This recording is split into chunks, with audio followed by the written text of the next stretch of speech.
कर ले सर। जी जी। नमस्कार साथियों, खट्टर सरकार ने एक बार फिर हरियाणा के युवाओं के भविष्य को पाताल लोक में पहुंचा दिया। खट्टर और दुष्यंत की जोड़ी ने हरियाणा के युवाओं के भविष्य को बर्बादी की कगार पर लाकर खड़ा कर दिया है। सीईटी के जंजाल ने युवाओं की जिंदगी बदहाल बना दी। आए दिन बदलते मापदंडों, सीईटी की गलतियों, खट्टर सरकार की मनमानी और मनमर्जी ने हरियाणा के युवक और युवतियों को एक ऐसे दोराहे पर लाकर खड़ा कर दिया जहां से उन्हें ये मालूम नहीं कि उनके भविष्य का रास्ता क्या है। आज मैं कुछ तथ्य आपके समक्ष रखना चाहूंगा। खट्टर सरकार और उसका कमीशन, जिसे HSSC कहते हैं, उस HSSC कमीशन का असली नाम है हेरा फेरी साठगांठ सर्विस कमीशन। तो खट्टर सरकार, उसके हेरा फेरी साठगांठ सर्विस कमीशन ने रोज बदलते तुगलकी फरमानों, मनमर्जी की दुकान ने हरियाणा के युवाओं की जिंदगी को पूरी तरह से बर्बाद कर दिया है। हरियाणा में युवाओं को सीईटी के नाम पर युवाओं से हो रहे मजाक के कुछ फैक्ट्स आपके समक्ष में रखूंगा और कुछ सवाल हमारे। 5 मई 2022 को 2020 से ही सारे एग्जाम मुलतवी हो रहे हैं, पेपर लीक हो रहे हैं और ये कह रहे हैं कि कॉमन एलिजिबिलिटी टेस्ट सीईटी या कॉमन एक्सप्लॉयटेशन टेस्ट जो बन गया है वो करवाएंगे। 5 मई 2022 को 2 साल के देरी के बाद ये निर्णय लिया गया कि ग्रुप सी और ग्रुप डी के एग्जाम सीईटी के माध्यम से होंगे। 5 और 6 नवंबर 2022 को सीईटी का एग्जाम हुआ। प्लीज ये दरवाजा बंद कर दीजिए, बहुत डिस्टर्बेंस होती है जब आप आते जाते हैं। 10 जनवरी 2023 को सीईटी का रिजल्ट निकाल दिया गया। 11,22,000 नौजवानों ने पेपर दिया, 3,59,000 बच्चे पास हुए। यह भी बड़ी अजीबोगरीब बात थी। 3 साल धक्के खाने के बाद केवल 3,59,000 बच्चे पास हुए। उसके बाद फिर एक और शर्त लगा दी कि 4 गुणा को ही बुलाएंगे, जितने पद होंगे उनकी गिनती से 4 गुणा बुलाए जाएंगे। सब क्यों नहीं, जब उन्होंने सीईटी एग्जाम पास कर लिया। खैर, 1 फरवरी 2023 को सीईटी पास करने वाले जो बच्चे हैं, सीईटी स्कोर बोलते हैं, सीईटी में जितने नंबर आए वो जमा 5 नंबर सोशो इकोनॉमिक कैटेगरी। तो सीईटी पास करने वाले बच्चों के सोशो इकोनॉमिक कैटेगरी के नंबर कुछ के गलत जोड़ दिए थे, कुछ ने गलत क्लेम कर लिए थे, कुछ को दिए नहीं थे। तो पहला नोटिस जारी किया जिससे उन्हें कहा कि इसे दुरुस्त करवा लें। 7 मार्च 2023 को खट्टर सरकार ने ग्रुप सी की पोस्ट एडवर्टाइज कर दी और 1 जुलाई का पेपर रख दिया। 10 मार्च 2023 को एक बार फिर सेकेंड नोटिस जारी कर दिया कि भैया सोशो इकोनॉमिक के नंबर सही नहीं है, अगर नंबर सही नहीं है तो सीईटी का रिजल्ट गलत है, तो आप दोबारा एक बार फिर दुरुस्त करवा दें। 7 मार्च को एड जारी कर दी, 1 जुलाई का पेपर रख दिया, 10 मार्च को फिर एक सेकेंड नोटिस जारी कर दिया। बच्चे जो हैं, युवा जो हैं हरियाणा के, क्योंकि सब कुछ गलत था, उनका रिजल्ट ही गलत था, तो वो उन्होंने CWP 11,370 और 2023 दायर की। उसमें उन्होंने फिर ये कह दिया कि भाई सीईटी के सारे ये जो नंबर है ये गलत है। इस पिटीशन के दायर होने के बाद 1 जुलाई की परीक्षा मुलतवी कर दी। ठीक है। 28 जून 2023 को तीसरा पब्लिक नोटिस जारी कर दिया कि सोशो इकोनॉमिक कैटेगरी का नंबर फिर ठीक करा लो, मतलब रिजल्ट आपका गलत है। 24 जुलाई 2023 को यह पिटीशन पंजाब हरियाणा हाईकोर्ट में हियरिंग पे आया। वहां सरकारी वकील ने कहा कि 2 से 3 हफ्तों में हम एससी सोशो इकोनॉमिक कैटेगरी के नंबर ठीक कर देंगे। कोई 3 हफ्ते इंतजार नहीं किया, 25 जुलाई को रिजल्ट जारी कर दिया। 12 घंटे नया रिवाइज रिजल्ट जारी कर दिया। वो रिवाइज रिजल्ट भी गलत था। तो बच्चों ने एक और पिटीशन दायर किया, वो था 16,536 ऑफ 2023। इतनी देर में इन्होंने तारीख निकाल दी कि 5 और 6 अगस्त को, यानी आज और कल, ये हम एग्जाम लेंगे। 3 अगस्त 2023 को बोले कि तुम अपने एडमिट कार्ड डाउनलोड कर सकते हो। जब बच्चों ने एडमिट कार्ड डाउनलोड किया तो पाया कि या तो एडमिट कार्ड डाउनलोड ही नहीं होता, या एडमिट कार्ड रणदीप सिंह का है, ये श्वेता जी बैठी हैं, इनका नाम से आने लग रहा, मेरा आ ही नहीं रहा मेरे रोल नंबर पे, या फिर फोटो मेरी है और रोल नंबर आपका है, या फिर फोटो ही नहीं। बाद में खट्टर साहब और हेरा फेरी साठगांठ सर्विस कमीशन ने कहा कि हमारी वेबसाइट हैक हो गई, हम हैदराबाद से इंजीनियर बुलाएंगे, आप सब लोगों ने, चैनल्स ने दिखाया। वो उनसे वो भी ठीक नहीं हुई। 4 अगस्त को ये पिटीशन, यानी कल जब सुनवाई पर आया और इस पे बाकायदा ऑर्डर आया, जजमेंट आई, उन्होंने, सिंगल जज हाई कोर्ट ने ये रिवाइज रिजल्ट भी क्वेश्चन कर दिया। बोले कि बिल्कुल गलत है, इसके आधार पे तुम कैसे पेपर लोगे। नतीजा ये हुआ कि 5 और 6 अगस्त का पेपर भी टल गया। रात में ही एलपीए यानी डिवीजन बेंच में गए। आज सुबह उस पर सुनवाई हुई 5 अगस्त को। डिवीजन बेंच ने कहा कि अच्छा पेपर कर लो पर रिजल्ट नहीं निकाल सकते।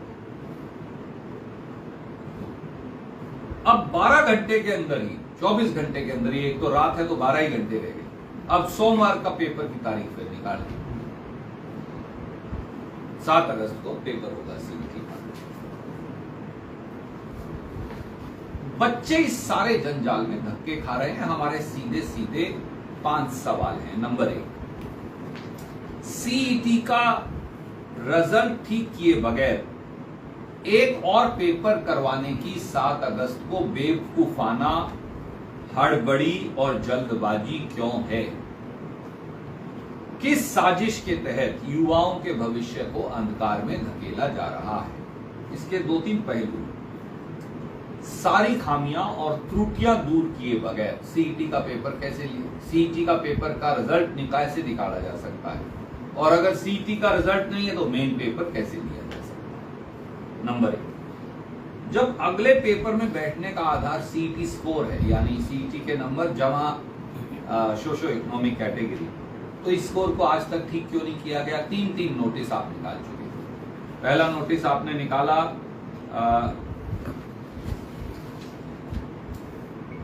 1 फरवरी 2023 को, दूसरा नोटिस सोशो इकोनॉमिक कैटेगरी का आपने निकाला 10 मार्च 2023 को, और तीसरा फिर आपने निकाला 28 जून 2023 को। तो आप बगैर ठीक किए क्यों कर रहे हैं पेपर?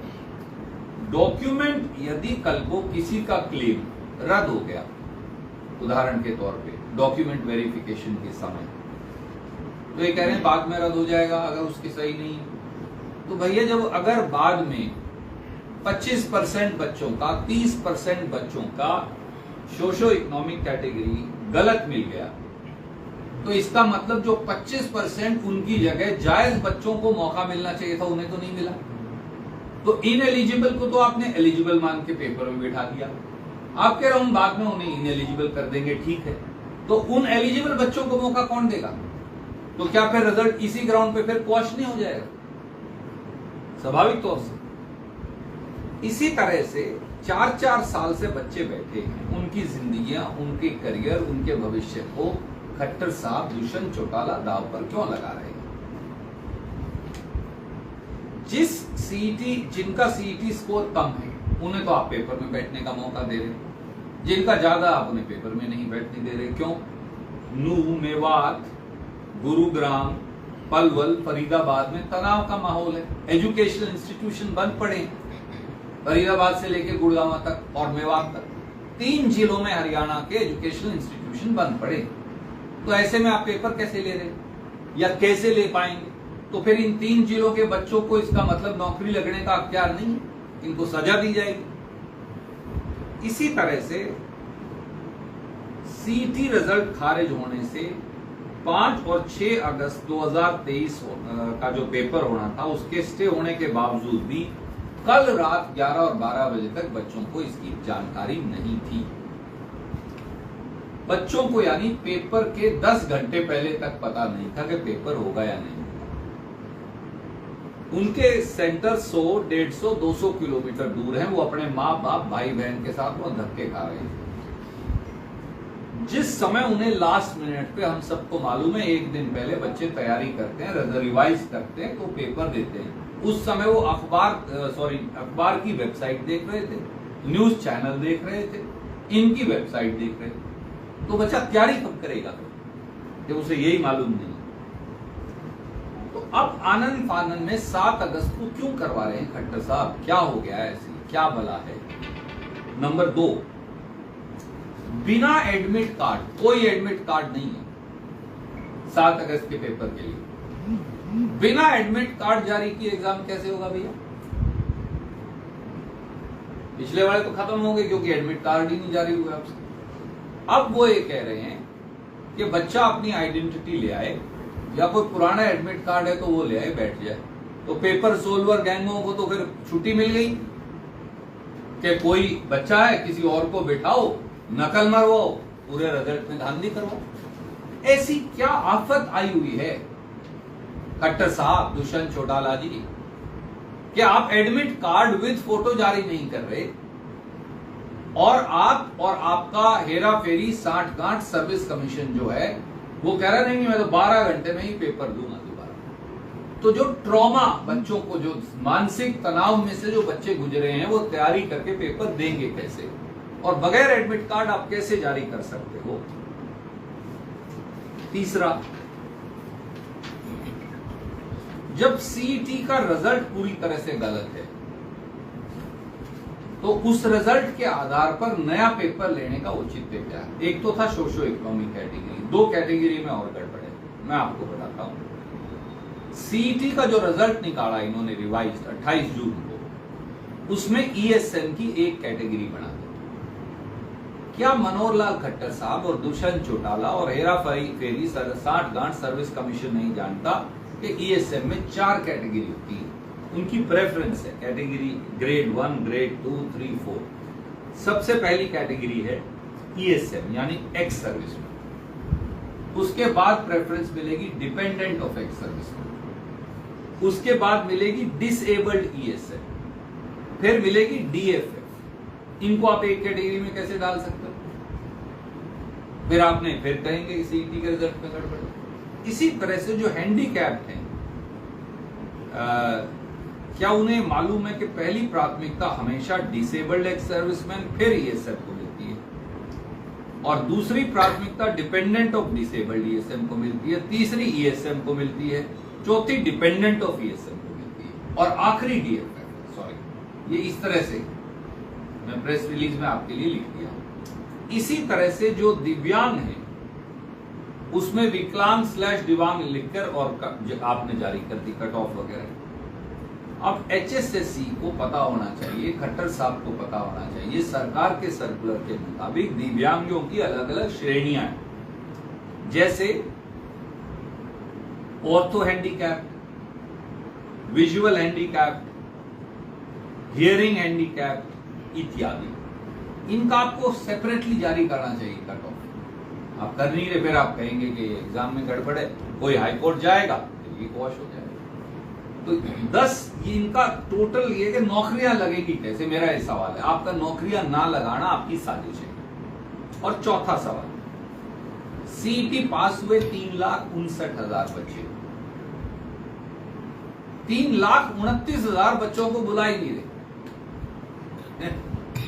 तो भैया 4 साल से आपने उनके सैकड़ों हजारों करोड़ रुपए खर्च करवा के, एग्जाम सेंटरों में भिजवा के, कुंजियां किताबें खरीदवा के, उनके माँ बाप के सैकड़ों हजारों करोड़ खर्च क्यों करवाए?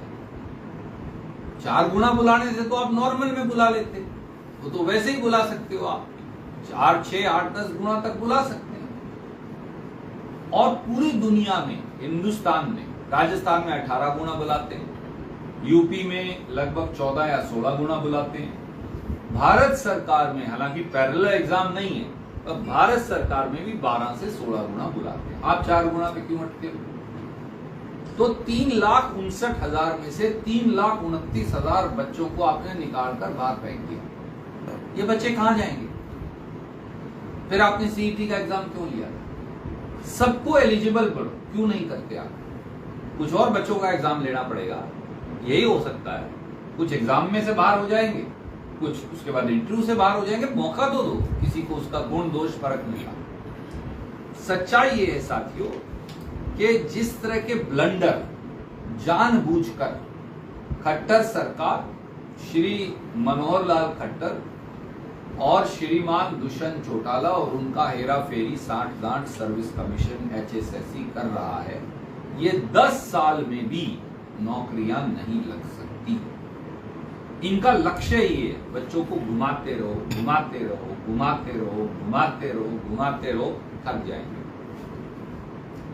और हमारी मांग बड़ी सीधी है कि नंबर 1, सीईटी क्वालिफाइड सब अभ्यर्थियों को मौका, और नंबर 2, श्रीमान मनोहर लाल खट्टर जी और श्रीमान दुष्यंत चौटाला जी HSSC को डिसबैंड करें, किसी काबिल आदमी को HSSC का चेयरपर्सन और मेंबर लगवाएं और फौरन इन नौकरियों के लिए बजाय बच्चों को चक्कर कटवाने के और उनको एक कोल्लू के बैल की तरह हर रोज घुमाने के सीधे सीधे उनका एग्जाम लेकर उनकी नौकरियां लगाएं।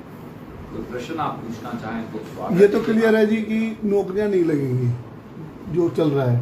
कांग्रेस का क्या विजन है इन बच्चों के लिए? हमने बिल्कुल सीधे तौर से कहा है कि आप सीईटी क्वालिफाइड सभी 3,59,000 बच्चों को एग्जाम में बैठने का मौका दीजिए। बड़ी सीधी, मेरा प्रश्न था सरकार आने के बाद। मैं तो यही कहा, कांग्रेस की सरकार आएगी तो हम HSSC और HPSC को डिसबैंड करेंगे। आप याद करिए 2004 में मैंने ये वादा किया था कांग्रेस के कार्यकारी अध्यक्ष के तौर पर। 2005 में जब सरकार आई तो हरियाणा पब्लिक सर्विस कमीशन को आर्टिकल 143 कॉन्स्टिट्यूशन का रेफरेंस बुलाकर हमने बर्खास्त कर दिया और उस समय का जो सर्विस सिलेक्शन बोर्ड बोलते थे उसे HSSB बोलते थे, उस HSBB को भी हमने बर्खास्त कर दिया था और बाकायदा उन सब के खिलाफ कार्रवाई हुई थी धांधली के लिए। ये तो बहुत सारे जैसे बच्चों का नंबर भी नहीं मिला, तो उसके लिए कुछ अगर कांग्रेस सरकार। देखिए, मेरा ये मानना है कि जो लोग दुष्यंत चौटाला और श्रीमान मनोहर लाल खट्टर जी की गलतियों का खामियाजा हमारे बच्चे क्यों भुगते, जिन बच्चों ने अप्लाई किया था और जिनकी उम्र निकल जाएगी, अगली कांग्रेस सरकार अवश्य उनको कम से कम 1 टाइम कंसेशन देकर सर्विस में एग्जाम में बैठने की उन्हें अनुमति देनी चाहिए। फैसला उस समय की कांग्रेस की कैबिनेट करेगी। लोगों की सुरक्षा को लेकर मामले में मुख्यमंत्री मनोहर लाल ने हाथ खड़े कर दिए। अगर कोई शासक हरियाणा के 2.5 करोड़ लोगों की 2,70,00,000 हरियाणा के लोगों की रक्षा नहीं कर सकता तो उन्हें एक दिन भी गद्दी पर बने रहने का अधिकार नहीं। ये कर्तव्य परायणता के प्रति राजनीतिक दिवालियेपन को प्रदर्शित करता है और मुख्यमंत्री जी को फिर झोला उठाकर वापस चले जाना चाहिए। देखिए, अनिल विज ने कहा है कि उनके पास इनपुट नहीं था, इवन डीजीपी के पास भी इनपुट नहीं था। कितनी बड़ी हिस्सा होगी वो अब जांच के बाद कह रहे हैं। नूह, मानेसर, गुरुग्राम, बादशाहपुर, पालेड़ा, इन सब जगह जो हिंसा हुई है, मैंने पहले कहा, मैं फिर दोहराता हूं, ये स्टेट स्पॉन्सर्ड वायलेंस है, सरकार प्रायोजित हिंसा है। इसमें प्रत्यक्ष या परोक्ष रूप से भाजपा जजपा सरकार की संलिप्तता भी है, सहमति भी है। आप मुझे ये बताइए, गृह मंत्री प्रदेश के ये कह रहे हैं कि उन्हें 3 बजे तक जानकारी नहीं थी, एसपी को कुछ पता नहीं था, डीजीपी को कुछ पता नहीं था और एक प्राइवेट आदमी ने गृह मंत्री को बताया। क्या ये इस सरकार के दिवालियेपन और कहीं ना कहीं सरकार के साजिश में शामिल होने का संकेत नहीं? नंबर 2, LIU यूनिट, अब गृह मंत्री को नहीं मालूम है तो मैं बताता हूं, और टेलीविजन ने, आपके चैनल्स ने तो खोज करके दिखाया। LI यानी जो इंटेलिजेंस यूनिट है, उसने लिखित रिपोर्ट एडवांस में दी थी कि दंगे होने वाले हैं, तो खट्टर साहब सोए क्यों पड़े, उन्होंने कार्रवाई क्यों नहीं की। नंबर 3, नूंह के SP को छुट्टी पर क्यों भेज दिया गया। नंबर 4, केवल 50 ही पुलिस वाले क्यों लगाए गए। जब आपके पास दंगों की रिपोर्ट है तो आप RAF रैपिड एक्शन फोर्स लगाओ, प्रिवेंटिव अरेस्ट करो, ऐसा क्यों नहीं किया। नंबर 5, मोनू मानेसर जो हत्यारा है, कुख्यात बदमाश है, उसके बाकायदा वीडियो आए, उसने बड़े प्रोवोकेटिव वीडियो भेजे कि मैं सेहरा बांध कराऊंगा वगैरह वगैरह वगैरह। आपने कार्रवाई क्यों नहीं की, आपने उसे गिरफ्तार क्यों नहीं किया। उल्टा गृह मंत्री तो उसे क्लीन चिट देते घूम रहे हैं। और आखिरी, यात्रा के अंदर राइफल, पिस्तौल, भाले, गंडासे, लाठियां थी, जो अब सुप्रीम कोर्ट ने भी कह दिया, और दूसरी तरफ पत्थर इकट्ठे हो रहे थे, तो आपको मालूम था दोनों तरफ से झगड़ा होगा, आप क्यों सोए पड़े थे खट्टर साहब, आपने क्या किया। तो आपके गृह, और ये मैं नहीं कह रहा, ये केंद्रीय मंत्री राव इंद्रजीत सिंह कह रहे हैं, जो बीजेपी के सांसद और केंद्रीय मंत्री। तो आपके गृह मंत्री आपके खिलाफ बोल रहे हैं, माननीय मुख्यमंत्री की बात के खिलाफ, आपके केंद्रीय मंत्री आपकी बात को खारिज कर रहे हैं। तो क्या ये नहीं दर्शाता कि श्रीमान मनोहर लाल खट्टर जी और उनके उप मुख्यमंत्री केवल सत्ता की मलाई में व्यस्त हैं और उनका सरकार से नियंत्रण हो चुका है। चुनाव से पहले सहयोग के नाम पे प्रयोग किए जा रहे हैं, कितने सफल होंगे। ये आप देख तो रहे हैं, पहले जातीय दंगे का प्रयोग किया गया, अब धार्मिक दंगों का प्रयोग हो रहा है। खट्टर सरकार का राजनीतिक दिवालियापन इससे साबित होता है।